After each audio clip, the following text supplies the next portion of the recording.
英語聞き流しリスニング、英語テキストと MP3 ダウンロード、その他の物語はホームページからお聞きいただけます。88thpp.com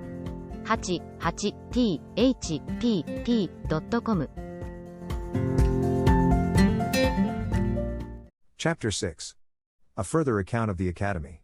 The author proposes some improvements, which are honorably received. In the school of political projectors, I was but ill entertained, the professors appearing, in my judgment, wholly out of their senses, which is a scene that never fails to make me melancholy. These unhappy people were proposing schemes for persuading monarchs to choose favorites upon the score of their wisdom, capacity, and virtue, of teaching ministers to consult the public good, of rewarding merit, great abilities, eminent services, of instructing princes to know their true interest, by placing it on the same foundation with that of their people, of choosing for employments persons qualified to exercise them, with many other wild, impossible chimeras, that never entered before into the heart of man to conceive, and confirmed in me the old observation, that there is nothing so extravagant and irrational, which some philosophers have not maintained for truth. But, however, I shall so far do justice to this part of the Academy, as to acknowledge that all of them were not so visionary. There was a most ingenious doctor, who seemed to be perfectly versed in the whole nature and system of government. This illustrious person had very usefully employed his studies, in finding out effectual remedies for all diseases and corruptions to which the several kinds of public administration are subject, by the vices or infirmities of those who govern, as well as by the licentiousness of those who are to obey. For instance, whereas all writers and reasoners have agreed, that there is a strict universal resemblance between the natural and the political body, can there be anything more evident, than that the health of both must be preserved, and the diseases cured, by the same prescriptions? It is allowed, that senates and great councils are often troubled with redundant, ebullient, and other peccant humors, with many diseases of the head, and more of the heart, with strong convulsions, with grievous contractions of the nerves and sinews in both hands, but especially the right, with spleen, flatus, vertigos, and deliriums, with scrofulous tumors, full of fetid purulent matter, with sour frothy ructations, with canine appetites, and crudeness of digestion, besides many others, needless to mention.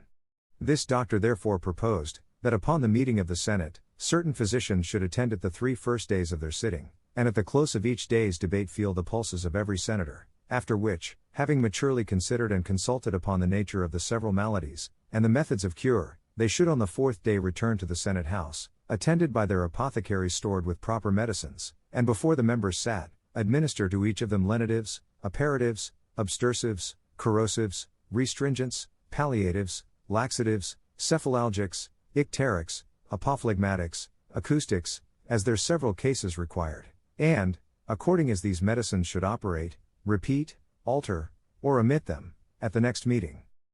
This project could not be of any great expense to the public, and might in my poor opinion, be of much use for the dispatch of business, in those countries where senates have any share in the legislative power, beget unanimity, shorten debates, open a few mouths which are now closed, and close many more which are now open, curb the petulancy of the young, and correct the positiveness of the old, rouse the stupid, and damp the pert.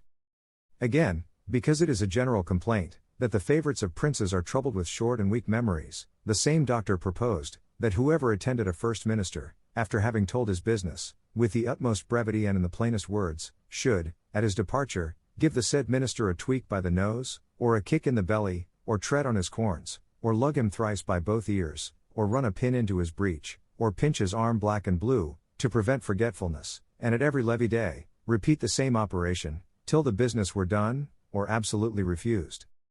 He likewise directed, that every senator in the great council of a nation, after he had delivered his opinion, and argued in the defense of it, should be obliged to give his vote directly contrary, because if that were done, the result would infallibly terminate in the good of the public. When parties in a state are violent, he offered a wonderful contrivance to reconcile them. The method is this: you take 100 leaders of each party, you dispose them into couples of such whose heads are nearest of a size, then let 2 nice operators saw off the occiput of each couple at the same time, in such a manner that the brain may be equally divided. Let the occiputs, thus cut off, be interchanged, applying each to the head of his opposite party man. It seems indeed to be a work that requires some exactness, but the professor assured us, that if it were dexterously performed, the cure would be infallible. For he argued thus, that the 2 half-brains being left to debate the matter between themselves within the space of one skull, would soon come to a good understanding, and produce that moderation, as well as regularity of thinking, so much to be wished for in the heads of those who imagine they come into the world only to watch and govern its motion, and as to the difference of brains, in quantity or quality, among those who are directors in faction, the doctor assured us, from his own knowledge, that it was a perfect trifle. I heard a very warm debate between two professors, about the most commodious and effectual ways and means of raising money, without grieving the subject. The first affirmed, the justest method would be, to lay a certain tax upon vices and folly, and the sum fixed upon every man to be rated, after the fairest manner, by a jury of his neighbors. The second was of an opinion directly contrary, to tax those qualities of body and mind, for which men chiefly value themselves, the rate to be more or less, according to the degrees of excelling, the decision whereof should be left entirely to their own breast. The highest tax was upon men who are the greatest favorites of the other sex, and the assessments, according to the number and nature of the favors they have received, for which, they are allowed to be their own vouchers. Wit, valor, and politeness, were likewise proposed to be largely taxed, and collected in the same manner, by every person's giving his own word for the quantum of what he possessed. But as to honor, justice, wisdom, and learning, they should not be taxed at all, because they are qualifications of so singular a kind, that no man will either allow them in his neighbor or value them in himself. The women were proposed to be taxed according to their beauty and skill in dressing, wherein they had the same privilege with the men, to be determined by their own judgment. But constancy, chastity, good sense, and good nature, were not rated, because they would not bear the charge of collecting. To keep senators in the interest of the crown, it was proposed that the members should raffle for employments, every man first taking an oath, and giving security, that he would vote for the court, whether he won or not, after which, the losers had, in their turn, the liberty of raffling upon the next vacancy. Thus, hope and expectation would be kept alive, none would complain of broken promises, but impute their disappointments wholly to fortune, whose shoulders are broader and stronger than those of a ministry. Another professor showed me a large paper of instructions for discovering plots and conspiracies against the government. He advised great statesmen to examine into the diet of all suspected persons, their times of eating, upon which side they lay in bed, with which hand they wiped their posteriors, take a strict view of their excrements, and, from the color, the odor, the taste, the consistence, the crudeness or maturity of digestion, form a judgment of their thoughts and designs, because men are never so serious, thoughtful, and intent, as when they are at stool, which he found by frequent experiment, for, in such conjunctures, when he used, merely as a trial, to consider which was the best way of murdering the king, his ordure would have a tincture of green, but quite different, when he thought only of raising an insurrection, or burning the metropolis. The whole discourse was written with great acuteness, containing many observations, both curious and useful for politicians, but, as I conceived, not altogether complete. This I ventured to tell the author, and offered, if he pleased, to supply him with some additions.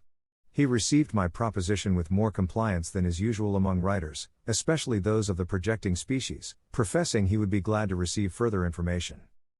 I told him, that in the kingdom of Tribnia, 454a, by the natives called Langdon, 454b, where I had sojourned some time in my travels, the bulk of the people consist in a manner wholly of discoverers, witnesses, informers, accusers, prosecutors, evidences, swearers, together with their several subservient and subaltern instruments, all under the colors, the conduct, and the pay of ministers of state, and their deputies. The plots, in that kingdom, are usually the workmanship of those persons who desire to raise their own characters of profound politicians, to restore new vigor to a crazy administration, to stifle or divert general discontents, to fill their coffers with forfeitures, and raise, or sink the opinion of public credit, as either shall best answer their private advantage. It is first agreed and settled among them, what suspected persons shall be accused of a plot, then, effectual care is taken to secure all their letters and papers, and put the owners in chains. These papers are delivered to a set of artists, very dexterous in finding out the mysterious meanings of words, syllables, and letters. For instance, they can discover a close stool, to signify a privy council, a flock of geese, a senate, a lame dog, an invader, a cod's head, a dash, the plague, a standing army, a buzzard, a prime minister, the gout, a high priest, a gibbet, a secretary of state, a chamber pot, a committee of grandees, a sieve, a court lady, a broom, a revolution, a mousetrap, an employment, a bottomless pit, a treasury, a sink, a court, a cap and bells, a favorite, a broken reed, a court of justice, an empty tun, a general, a running sore, the administration. 455.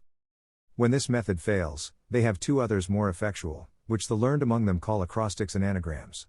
First, they can decipher all initial letters into political meanings. Thus N shall signify plot, B, a regiment of horse, L, a fleet at sea, or, secondly, by transposing the letters of the alphabet in any suspected paper, they can lay open the deepest designs of a discontented party. So, for example, if I should say, in a letter to a friend, our brother Tom has just got the piles, a skillful decipherer would discover that the same letters which compose that sentence may be analyzed into the following words: resist, a plot is brought home, the tour. And this is the anagrammatic method. The professor made me great acknowledgments for communicating these observations, and promised to make honorable mention of me in his treatise.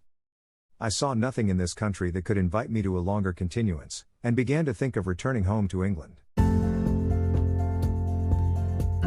英語聞き流しリスニング、英語テキストと MP3 ダウンロード、その他の物語は、ホームページからお聞きいただけます。88thpp.com 88thpp.com